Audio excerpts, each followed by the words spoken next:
મોકલી નોખું તો એ મારે તમને મળવું એ ધિકાર છે કે માં દેવી દુનિયા છે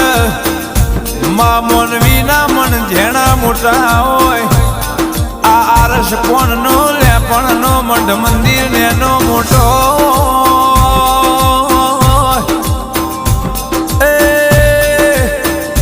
પણ એ ગોખલામાં એ બેઠેલી એ દેવીઓ કોઈની નેની મોટી ના હોય તમે તમારા દેરાને જેટલું મોટું કરો એટલું તમારું દેવ તમને મોટું કરાવવાનું ના રે હે બાકી તમે દેવને જેટલું હાચવો